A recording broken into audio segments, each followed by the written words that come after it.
할렐루야! 2020년 3월 15일 주일 성결의 예배를 영상으로 다 함께 드리도록 하겠습니다. 찬송가 35장 다 같이 찬양하시겠습니다.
이제는 우리가 다 같이 구세군 교리문으로 함께 신앙을 고백하도록 하겠습니다. 홀수는 사회자가 먼저 고백을 하고요. 짝수는 여러분들께서 고백해 주시면 되겠습니다. 우리는 신구약 성서가 하나님의 영감으로 이루어졌으며 성서만이 그리스도인의 신앙과 실천의 표준임을 믿는다. 우리는 유일하시고 완전하신 하나님만이 만물의 창조자, 보존자, 통치자이시며 예배의 참 대상이심을 믿는다. 우리는 하나님 안에 성부, 성자, 성령의 세위가 있으며 이는 본질상 동일하시고 권능과 영광으로도 동등하심을 믿는다. 우리는 예수 그리스도의 인격 안에 신성과 인성이 합하여 있으며 그는 참 하나님이시고 참 인간이심을 믿는다. 우리는 인류의 시조가 본래 죄 없이 창조되었으나 그들의 불순종으로 모든 사람이 죄인이 되고 전적으로 타락하여 정결과 행복을 잃고 하나님의 진노의 대상이 된 것을 믿는다.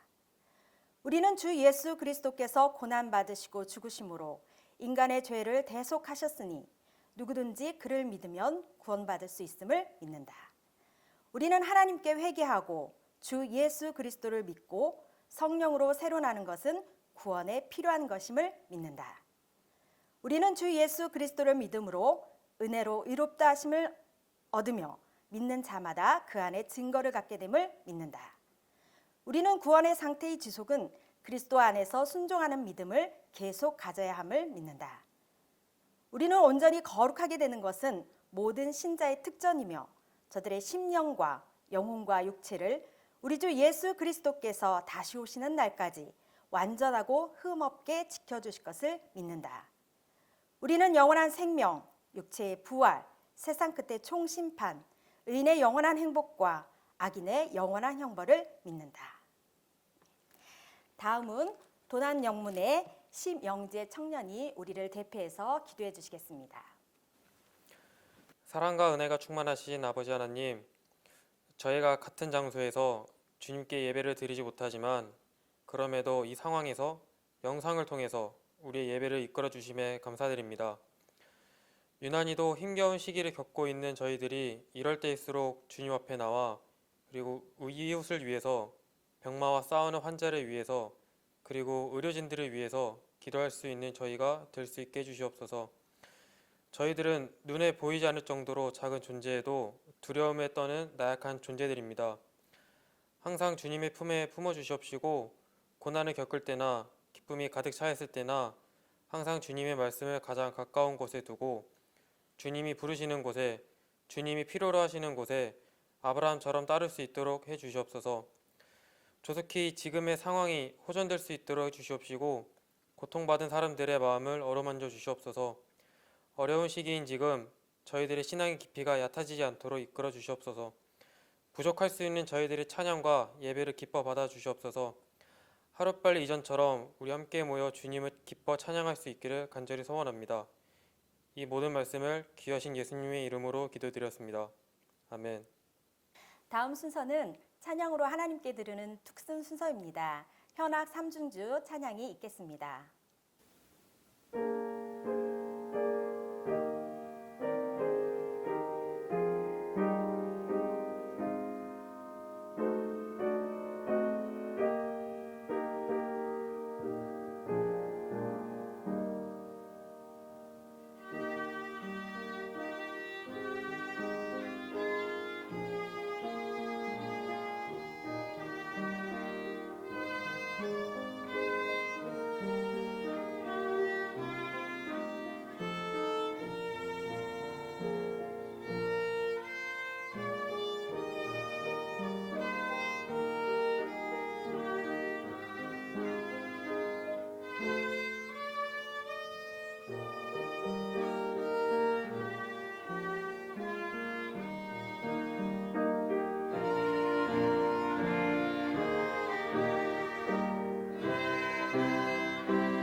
이제는 하나님의 말씀을 듣는 순서입니다. 평안과 희망이라는 제목으로 신재국 사가님께서 말씀을 선포해 주시겠습니다. 오늘 은혜 받으실 하나님의 말씀을 봉독해 드리겠습니다. 오늘 말씀은 예레미야 29장 10절에서 13절의 말씀이 되겠습니다. 여호와께서 이같이 말씀하시니라. 바벨론에서 70년이 차면 내가 너희를 돌보고 나의 선한 말을 너희에게 성취하여 너희를 이곳으로 돌아오게 하리라. 여호와의 말씀이니라. 너희를 향한 나의 생각을 내가 아나니 평안이요 재앙이 아니니라. 너희에게 미래와 희망을 주는 것이니라. 너희가 내게 부르짖으며 내게 와서 기도하면 내가 너희의 기도를 들을 것이요 너희가 온 마음으로 나를 구하면 나를 찾을 것이요 나를 만나리라. 아멘. 방금 봉독해드린 이 말씀을 통하여 희망과 평화라는 제목으로 하나님의 말씀을 나누도록 하겠습니다. 일제강점기에 활동했던 유명한 시인으로 대구 출신의 이상화라는 시인이 쓴 빼앗긴 들에도 봄은 오는가라는 시가 있습니다. 그 시의 내용을 보면은 지금은 남의 땅 빼앗긴 들에도 봄은 오는가라고 시작을 합니다. 그리고 이렇게 끝맺음을 하고 있습니다. 지금은 들을 빼앗겨 봄조차 빼앗기겠네 라고는 사유로 마무리가 됩니다. 물론 이 시가 주는 의미는 조국 상실이라는 절망적인 상황 인식을 아픈 가슴으로 담아낸 시입니다. 하지만 이 시는 어두운 현실을 아파하는 것에 그치지 않습니다. 오히려 빼앗긴 나라를 반드시 되찾고야 말겠다는 강렬한 의지를 되새기게 하는 의미를 담고 있습니다. 우리는 지금 코로나19 감염병의 여파로 주일 성수조차 제대로 하지 못하는 암울한 상황을 맞이하였습니다. 벌써 인터넷으로 주일 성수를 대신한 지가 3주가 흐르고 있습니다. 우리가 그토록 생명같이 여기던 예배조차도 다른 방식으로 대신해야 되는 어두운 시간을 지나고 있습니다. 자, 저는 이러한 이제 어두운 시간에 현실을 인식하는 우리 구세군인들의 마음 자세가 무엇이어야 할까를 생각해 보았습니다. 아마 암울한 시대를 바라보았던 시인의 현실 인식이 필요한 시기가 지금이 아닌가 생각이 됩니다. 다른 누가 아닌 나 자신부터, 우리부터 그간의 형식적이고 습관적이고 이름뿐이었던 신자인 우리의 연약함과 무능함에 대한 진정한 회개와 자복이 필요합니다. 그러나 다른 한편으로는 이럴 때일수록 더욱 굳건한 믿음으로 구세군인들의 가슴마다 뜨거운 십자가 사랑에 불타오르는 사순절 되기를 소망합니다. 오늘 우리는 예레미야의 말씀을 본문으로 읽었습니다. 예레미야는 다른 어느 예언자보다 많은 눈물을 흘렸던 눈물의 예언자입니다. 유다 왕 여호야긴 때의 바벨론으로 이스라엘 민족이 포로로 잡혀가게 됩니다. 이때가 이스라엘의 가장 절망적 어두운 역사의 시기였습니다. 이때 이스라엘은 피에 찬 애가를 불렀습니다. 그리고 하나님이 그들을 버렸다고 생각을 합니다. 그러나 예레미야는 이스라엘의 가장 어두운 역사의 한복판에서 그들의 경험과는 전혀 다른 희망적인 하나님의 계획을 보게 됩니다. 그래서 바벨론 포로로 잡혀간 이스라엘 백성들에게 편지를 써 보냅니다. 오늘 방금 봉독해드린 예레미야 29장 전반적인 내용이 예레미야의 편지입니다. 예레미야는 이 편지에서 예레미야가 본 하나님의 계획을 백성들에게 전하기 시작합니다. 오늘 본문에 나타난 예레미야의 상황 인식을 보시기 바랍니다. 나라가 어수선하고 바람 앞에 등불처럼 되었습니다. 왕을 비롯해서 백성들은 어찌할 바를 모릅니다. 거기에 거짓 예언자들이 나타나서 진리를 왜곡하고 있습니다. 가나안 땅에 남아있는 사람들이 불안하기 그지없습니다. 포로로 잡혀 흩어져 있는 이스라엘 백성들, 바벨론에 있는 사람들도 불안하기는 마찬가지입니다. 지금 한국 교회는 생전 겪어보지도 않았고 예상하지도 못하였던 감염병이라는 초유의 사태를 맞이하였습니다. 자, 이러한 어두운 현실을 지나고 있는 우리에게 예레미야를 통하여 들려지는 여호와의 말씀, 그것은 너희를 향한 나의 생각이 있다라는 이 말씀입니다. 그렇습니다. 비상한 시대를 우리를 향한 하나님의 생각이 무엇일까? 오늘 본문 11절 말씀을 보시기 바랍니다. 여호와의 말씀이니라 너희를 향한 나의 생각을 내가 아나니 평안이요 재앙이 아니니라 너희에게 미래와 희망을 주는 것이라 라고 말씀을 하십니다. 바벨론 포로로 가뜩이나 어려운 시대를 지나고 있는 이스라엘 백성들입니다. 그들에게 주시는 여호와의 생각, 그 첫 번째는 평안이요 재앙이 아니라고 말씀하십니다. 여기서 너희는 고난 중에 있는 이제 이스라엘 백성들을 의미합니다. 그리고 평안으로 번역된 히브리어 원어를 보면은 우리가 너무나도 잘 알고 있는 샬롬으로 되어져 있습니다. 이 말씀은 번영, 번창을 의미하는 단어입니다. 여러분, 번영이 무엇입니까? 두려워하는 백성들을 향하여, 고난 중에 있는 백성들을 향하여 예레미야가 전하고 있는 하나님의 메시지, 성도를 향한 하나님의 생각, 그 하나님의 뜻은 번영, 번창이요라고 말씀하십니다. 그런데 여기서 번영과 번창에 대해서 우리가 반드시 깊이 성찰하고 반드시 바르게 정립해야 될 부분이 있습니다. 그것은 오늘날 어떤 이들, 즉 기복신앙이들이 해석하는 것처럼 소유의 증가를 의미하는 것이 아니라는 말씀입니다. 그들은 번영, 번창으로 번역된 샬롬에 대해서 해석하기를 하나님이 우리에게 주시고자 하는 행복이라고 설명합니다. 물론 하나님은 우리가 이 땅에서 행복하기를 원하십니다. 복 주시기를 기뻐하시는 분이 우리 아버지 하나님이십니다. 하지만 여기서 우리가 놓쳐서는 안 될 중요한 진리가 있습니다. 여기 평안으로 번역된 이 샬롬은 우리가 기대하고 있는 것처럼 이 땅에서 나 혼자 잘 먹고 잘 사는데 그치는 것이 결코 아니라는 사실입니다. 오히려 이 말씀에 대한 진정한 의미는 존재의 번영과 번창, 즉 존재의 변화를 나타내는 말씀입니다. 즉 나라는 존재가 어느 시점에 머물러 있지 않습니다. 나라는 존재가 계속해서 성숙되어지고 발전되어지는 이것이 바로 나를 향한 하나님의 생각이라는 말씀입니다. 이것이 바로 평안으로 번역되어지는 샬롬의 바른 뜻입니다. 성도를 향한 하나님의 생각은 우리가 복받고 잘 살기를 바라시는 것이 하나님의 뜻입니다. 하나님은 지금도 우리가 행복하기를 바라십니다. 그런데 하나님이 생각하시는 이 복이라고 하는 이것은 우리의 존재가 이렇게 이기적이고 유치한 수준에 머물러 있는 것을 말하는 것이 아닙니다. 오히려 나 자신을 비워서 남들을 사랑할 수 있는 존재로 번영되어지는 것, 그리고 하나님을 목숨 걸고 사랑할 수 있는 존재로 번창되어지고 변화되어지는 이것이 예레미야가 우리에게 전해주고 싶은 하나님의 생각입니다.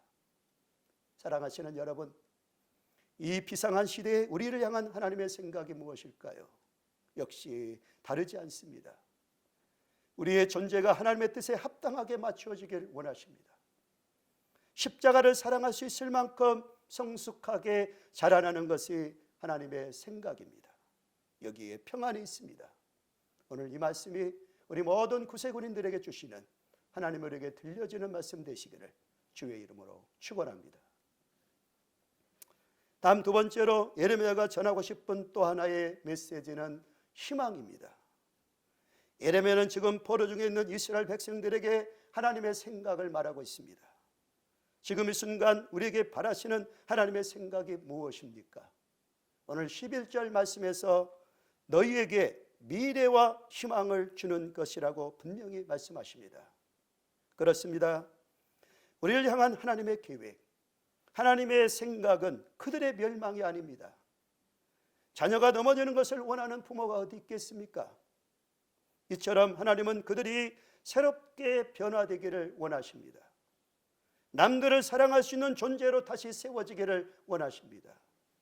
십자가 지신 주님을 사랑할 수 있을 만큼 변화되기를 원하십니다. 그렇게 계속 자라고 성숙해지는 것이 하나님의 뜻이고 하나님의 계획이라는 말씀입니다. 왜냐하면 여기에 이스라엘의 미래와 희망이 있기 때문입니다. 잘하신 여러분, 에레미야를 통하여 들려지는 우리를 향한 하나님의 생각이 무엇입니까? 그것은 고난을 절망으로 받아들이지 말라는 말씀입니다. 고난을 미래의 희망으로 받아들이라는 말씀입니다. 고난의 때에 하나님을 희망하라고 말씀하십니다. 변화를 희망하라는 말씀입니다. 왜냐하면 현재의 고난은 장차 나타날 영광과 좋게 비교할 수 없기 때문입니다. 그러므로 이 고난은 견디어내야 합니다. 얼마 동안 견디어내야 합니까? 그 말씀이 오늘 10절의 말씀입니다. 바벨론에서 70년이 차면 내가 너희를 돌보고 나의 선한 말을 너희에게 성취하여 너희를 이곳으로 돌아오게 하리라 라고 말씀하십니다. 이것이 바로 하나님이 그들에게 바라시는 미래의 계획입니다.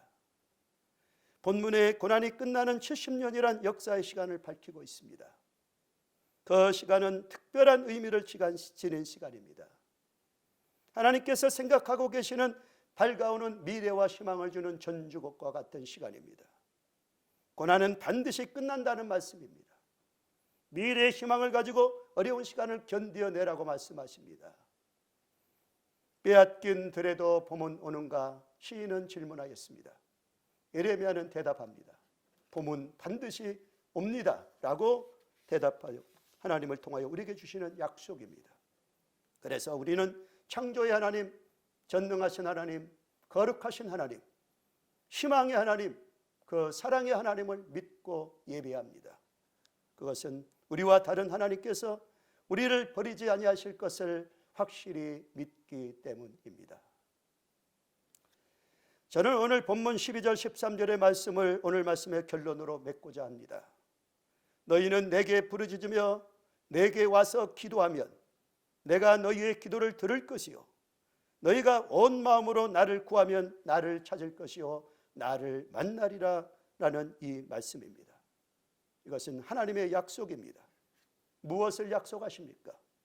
미래의 희망을 약속하십니다. 평안을 약속하십니다. 이 땅을 고치고 다시 치유할 것을 약속하십니다. 사람들은 나라가 무너져 이스라엘의 희망이 끝이라고 생각하고 있을 그때에 오히려 하나님은 미래의 희망을 약속하십니다. 인간의 절망은 하나님의 기회입니다. 인간의 끝은 하나님의 시작입니다. 그 하나님이 지금 우리에게 말씀하십니다. 너희가 온 마음으로 나를 구하면 찾을 것이요 만날 것이라고 약속하십니다. 우리가 부르짖으며 기도할 때에 우리의 기도를 들으신다고 약속하십니다. 그들이 그곳에서 하나님을 붙잡고 살 때에 다시 미래가 열릴 것을 약속하십니다.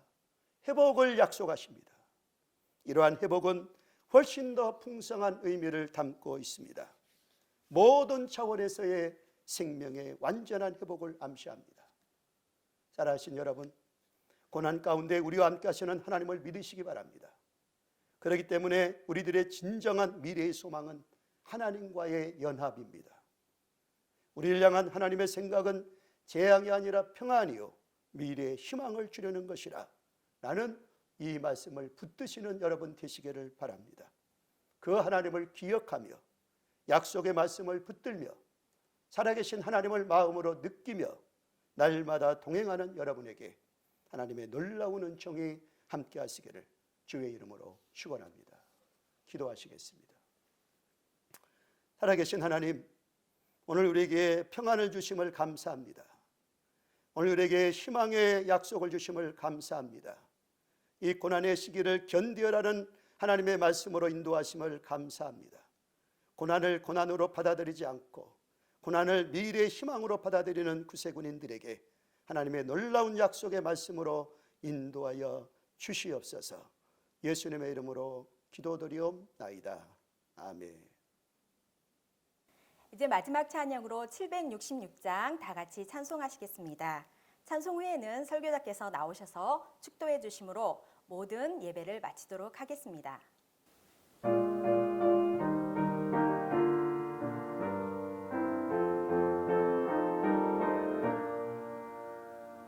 이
같이 축도드리겠습니다. 이제는 우리 구주 예수 그리스도의 은혜와 하늘아버지의 무한하신 사랑하심과 성령의 감화, 감동, 교통 충만케 하심이 오늘 이 방송을 청취하는 모든 구세군인들 위해, 가족들 위해, 사업자 위해, 이 나라와 이 민족 위해, 세계 평화 위해 이제로부터 영원토록 함께 하시기를 축원하옵나이다. 아멘.